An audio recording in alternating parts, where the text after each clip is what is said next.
coussins d'exception conçus comme des tableaux et made in France. Le pari était osé et c'est Maison Popinot qui l'a fait.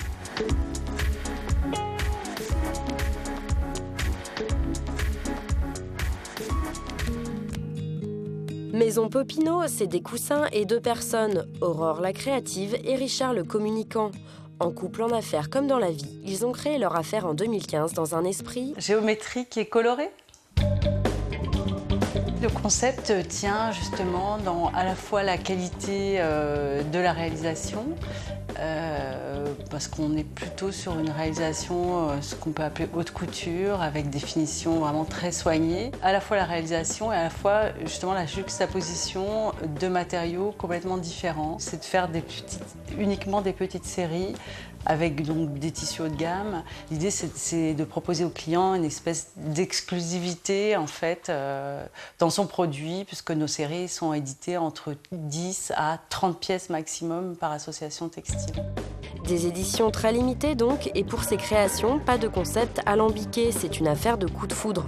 Mon inspiration, elle est avant tout avec la rencontre du matériau, c'est-à-dire que je pars chiner du tissu et c'est toujours, et c'était la même chose avant quand je faisais des costumes, c'est toujours le tissu qui va me raconter quelque chose.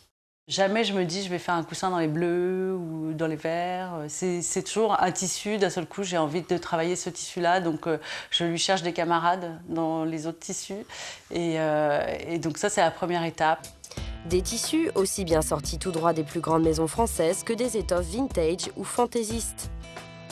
On s'interdit rien, quoi. On est avant tout à la recherche de tissus quand même plus précieux, donc ou anciens ou venant de la haute couture, mais voilà, qui ont quelque chose une personnalité un peu plus présente. Aurore a beau se laisser transporter par ses élans créatifs, elle n'en oublie pas moins sa démarche éco-responsable. On fait de la récup, mais haute couture s'il vous plaît, et on minimise les chutes qui ne servent pas. Après cette étape, évidemment, on coupe un prototype et après, toute la série est coupée et stockée. En fait, on ne passe à l'étape fabrication des coussins que quand ils sont vendus.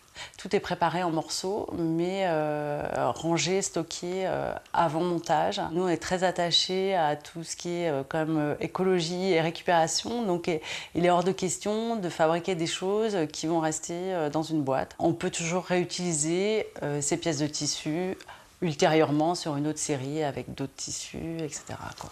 Donc, l'idée, c'est vraiment zéro déchet. Alors oui, les coussins Maison Popinot sont beaux, français, écolos et graphiques, mais ils sont aussi un moyen efficace pour se démarquer. Tous les coussins carrés sont fermés avec un petit nœud en gros grain fixé sur le coussin par un rivet avec une petite pastille en cuir qui est cirée sur la tranche. Et donc on peut voir l'étiquette entre les deux pastilles, et donc le coussin est houssé par cette ouverture. Les petites pastilles en cuir sont faites ici aussi.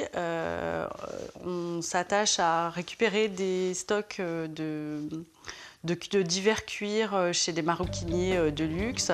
Et si maintenant nous allions faire un tour là où la magie opère? Ici on est dans notre atelier, voilà, table où beaucoup de choses se passent, notamment la création des coussins.